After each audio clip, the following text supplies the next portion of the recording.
Xylem learning അനിമ മിസ്സാണ്. വളരെയധികം ഇൻട്രസ്റ്റിംഗും ഇമ്പോർട്ടൻറ്റുമായിട്ടുള്ള ഒരു video ആയിട്ടാണ് മിസ് വന്നിരിക്കുന്നത്. നിങ്ങൾക്ക് എല്ലാവർക്കും ആകാശത്തെക്കുറിച്ച് അറിയാൻ വലിയ ഇഷ്ടമായിരിക്കും അല്ലേ? ആകാശവും നമ്മുടെ ആകാശത്തിലെ നക്ഷത്രങ്ങളെക്കുറിച്ചും ആകാശത്തിലെ മറ്റ് ഗോളങ്ങളെക്കുറിച്ചും ഒക്കെ അറിയാൻ നിങ്ങൾക്ക് ഒരുപാട് ഇൻട്രസ്റ്റ് ആണെന്ന് മിസ്സിനറിയാം. അപ്പോൾ ഇതൊക്കെയായിട്ട് ബന്ധപ്പെട്ട വളരെ ഇമ്പോർട്ടൻ്റ് ആയിട്ടുള്ള ഒരു കാര്യമാണ് നമ്മൾ ഇന്ന് പഠിക്കാൻ വേണ്ടി പോകുന്നത്.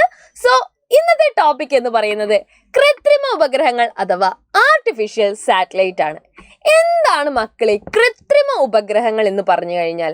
ഉപഗ്രഹങ്ങൾ എന്ന് പറഞ്ഞാൽ നിങ്ങൾക്ക് അറിയാം അല്ലെ? എന്താണ് സാറ്റലൈറ്റ് എന്ന് പറഞ്ഞു കഴിഞ്ഞാൽ നിങ്ങൾക്ക് എല്ലാവർക്കും അറിയാം. നമ്മൾ വസിക്കുന്നത് അല്ലെ ഭൂമിയിലാണ്.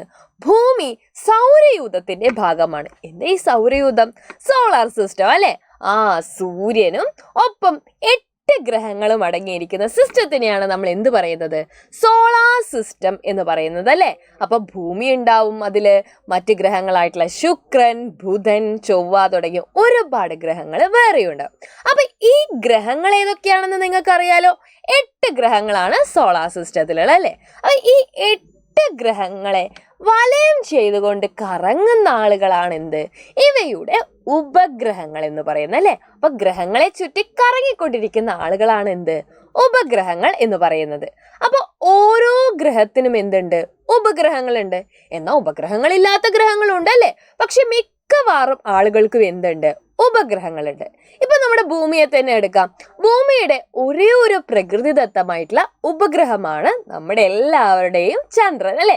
നമ്മൾ സ്നേഹത്തോടെ അമ്പിളി അമ്മാവൻ എന്ന് വിളിക്കുന്ന നമ്മുടെ ചന്ദ്രനാണ്, മൂണാണ് ഭൂമിയുടെ ഒരേ ഒരു നാച്ചുറൽ സാറ്റലൈറ്റ് എന്ന് പറയുന്നത്. അപ്പൊ ഓരോ ഗ്രഹങ്ങൾക്കും എന്തുണ്ട്? ഇതുപോലത്തെ ഉപഗ്രഹങ്ങളുണ്ട് അല്ലെ? അപ്പൊ ഈ ഉപഗ്രഹങ്ങള് സ്വന്തം ഗ്രഹത്തെ എന്ത് ചെയ്യും? ഇങ്ങനെ ചുറ്റി സഞ്ചരിക്കും. നമ്മുടെ സൂര്യനെ ഭൂമി കറങ്ങുന്നത് പോലെ അല്ലേ? അപ്പൊ പ്രകൃതിദത്തമായിട്ടുള്ള നാച്ചുറൽ ആയിട്ടുള്ള സാറ്റലൈറ്റിനെ കുറിച്ച് നിങ്ങൾക്ക് എല്ലാവർക്കും അറിയാം അല്ലേ? പക്ഷേ മനുഷ്യന്മാര് വിവിധ തരം ആവശ്യങ്ങൾക്ക് വേണ്ടിയിട്ട് ഭൂമിയിൽ നിന്ന് ബഹിരാകാശത്തേക്ക് അയക്കുന്ന ഉപഗ്രഹങ്ങളെ കുറിച്ച് മക്കൾക്ക് എന്തൊക്കെ അറിയാം? ഇതിനെക്കുറിച്ച് ചെറിയൊരു ഇൻഫർമേഷൻ തരാൻ വേണ്ടിയിട്ടാണ് ഇന്ന് അരുണിമ മിസ് വന്നിരിക്കുന്നത്. അപ്പൊ എന്താണ് ആർട്ടിഫിഷ്യൽ സാറ്റലൈറ്റ് എന്ന് നോക്കാലോ നമുക്ക്. മനുഷ്യൻ വിവിധ ആവശ്യങ്ങൾക്കായി ബഹിരാകാശത്തേക്ക് അയക്കുന്ന ഉപഗ്രഹങ്ങളാണ് കൃത്രിമ ഉപഗ്രഹങ്ങൾ എന്ന് പറയുന്നത് അല്ലെ? അപ്പോൾ ഈ കൃത്രിമ ഉപഗ്രഹങ്ങളെ നമ്മൾ എങ്ങനെയാണ് ബഹിരാകാശത്തേക്ക് അയക്കുന്നത്? റോക്കറ്റുകളുടെ സഹായത്തോടു കൂടിയാണ് നമ്മൾ ഇവയെ എന്ത് ചെയ്യുന്നത്? ബഹിരാകാശത്തേക്ക് അയക്കുന്നത്. ആര്യഭട്ട, ഇൻസാറ്റ് തുടങ്ങിയവ ഇന്ത്യ വിക്ഷേപിച്ച കൃത്രിമ ഉപഗ്രഹങ്ങളാണെന്ന് മക്കൾ എന്ത് ചെയ്യുക? ഓർത്ത് നോക്കുക അല്ലെ? So artificial satellites are the satellites by man and they are sent to the space അല്ലേ? നമ്മൾ എന്ത് ചെയ്യാണ്? സ്പേസിലേക്ക്, ബഹിരാകാശത്തേക്ക് വിടുകയാണ് ഫോർ വേരിയസ് പർപ്പസസ് അല്ലേ?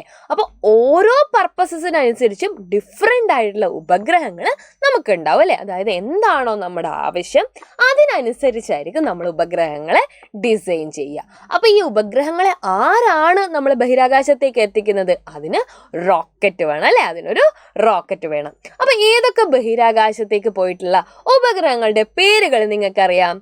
ആദ്യം തന്നെ നമുക്ക് ആര്യഭട്ടയെ പറയാം അല്ലെ? എന്താ ഈ ആര്യഭട്ടയുടെ പ്രത്യേകത? ഇന്ത്യയിൽ നിന്ന് അല്ലെ? ഇന്ത്യയിൽ നിന്ന് ഇന്ത്യക്കാരാണ് ഈ ഒരു എന്ത് പറയുന്നത് ആര്യഭട്ട ഉണ്ടാക്കുന്നത്. പക്ഷെ ആര്യഭട്ടയുടെ വിക്ഷേപണം നടക്കുന്നത് എവിടെ വെച്ചാണ്? നമ്മുടെ USSR അഥവാ റഷ്യയിൽ വെച്ചിട്ടാണ് ഇതിന്റെ വിക്ഷേപണം നടക്കുന്നതെന്ന് എന്ത് ചെയ്യുക മക്കള് ഓർത്ത് വെക്കുക. ക്ലിയർ ആണോ? അപ്പൊ മക്കളെ, ഇതിനോടകം തന്നെ ഇന്ത്യൻ ജനത ഒരുപാട് ഉപഗ്രഹങ്ങൾ അല്ലെ? ഇന്ത്യയിലുള്ള സയന്റിസ്റ്റുകളൊക്കെ കൂടെ ഒരുപാട് ഉപഗ്രഹങ്ങൾ എന്ത് ചെയ്തിട്ടുണ്ട്? ഭ്രമണപഥത്തിൽ എത്തിച്ചിട്ടുണ്ട്. അപ്പൊ നിങ്ങൾക്ക് ലോകത്തിലെ ആദ്യത്തെ ബഹിരാകാശത്തേക്ക് പോയിട്ടുള്ള അല്ലെ നമ്മുടെ ഉപഗ്രഹം ഏതാണെന്ന് അറിയുമോ? First satellite in our world അല്ലെ? ഏതാണെന്ന് അറിയാമോ? അത് സ്പുട്നിക് എന്ന് പറയുന്ന USSRന്റെ ഒരു ഉപഗ്രഹമാണ്. അപ്പോൾ ഇതിന് ശേഷം അല്ലെ ഒരുപാട് വർഷങ്ങൾ കഴിഞ്ഞു. ഇപ്പോൾ നോക്കുകയാണെങ്കിൽ അല്ലെ നമ്മൾ ഓരോ രാജ്യങ്ങളും അവരുടെ ആവശ്യം എന്താണോ അതിനനുസരിച്ചാണ് ഉപഗ്രഹങ്ങളെ വിക്ഷേപിക്കുന്നത്. അപ്പോൾ ഇത്രയും പൈസ കൊടുത്തത് നിങ്ങൾക്കറിയാലേ? ഒരുപാട് കോടികളാണ് ഓരോ ഉപഗ്രഹ നിർമ്മാണത്തിനും വരുന്ന പൈസ എന്ന് പറയുന്നത്. ഇപ്പോൾ ഇന്ത്യക്കാരെ നമ്മൾ എന്ത് ചെയ്തിട്ടുണ്ട്? ഭാസ്കര എന്ന് പറയുന്ന ഒരു ഉപഗ്രഹം നിർമ്മിച്ചിട്ടുണ്ട്. ഇൻസാറ്റ് എന്ന് പറഞ്ഞിട്ടുള്ള ഒരു ഉപഗ്രഹം നിർമ്മിച്ചിട്ടുണ്ട്. എജുസാറ്റ് എന്ന് പറഞ്ഞിട്ടുള്ള ഒരു ഉപഗ്രഹം നിർമ്മിച്ചിട്ടുണ്ട്. ഇങ്ങനെ വിവിധ തരത്തിലുള്ള ഉപഗ്രഹങ്ങൾ നമ്മൾ നിർമ്മിക്കുന്നുണ്ട് അല്ലേ? അപ്പോൾ ഓരോന്ന് നിർമ്മിക്കുമ്പോഴും ഓരോരുത്തരുടെ മനസ്സിലും എന്തുണ്ടാവും, എന്താവശ്യത്തിനാണ് നമ്മൾ ഈ ഒരു ഉപഗ്രഹം അല്ലെങ്കിൽ ഈ ഒരു സാറ്റലൈറ്റ് കൺസ്ട്രക്ട് ചെയ്യുന്നതുണ്ടാവും. അപ്പൊ നമുക്ക് നോക്കാം എന്തൊക്കെയാണ് ഉപഗ്രഹങ്ങളെ നമ്മൾ ഡിസൈൻ ചെയ്യാനുള്ള, നമുക്ക് ഈ ഉപഗ്രഹങ്ങൾ ഡിസൈൻ ചെയ്ത് കഴിഞ്ഞാൽ അല്ലെ ഇവരെ ഭ്രമണപഥത്തിൽ എത്തിക്കഴിഞ്ഞാൽ നമുക്ക് എന്തൊക്കെ ഉപയോഗങ്ങളാണ് ഉണ്ടാവുക എന്ന് നമുക്കൊന്ന് നോക്കാം അല്ലെ. അപ്പൊ ആദ്യം നിങ്ങൾ നോക്കിയേ, വാർത്താവിനിമയം അല്ലെ, കമ്മ്യൂണിക്കേഷൻ. ഇപ്പൊ ഈ കമ്മ്യൂണിക്കേഷൻ പർപ്പസിന് ഉപഗ്രഹങ്ങൾ വളരെയധികം യൂസ്ഫുൾ ആണ് അല്ലെ. പിന്നെ എന്താണ്, കാലാവസ്ഥാ പ്രവചനം അഥവാ വെതർ ഫോർകാസ്റ്റ് അല്ലെ. ഇന്ന് മഴ പെയ്യോ, ഇന്ന് നല്ല ചൂടായിരിക്കുമോ അല്ലെ.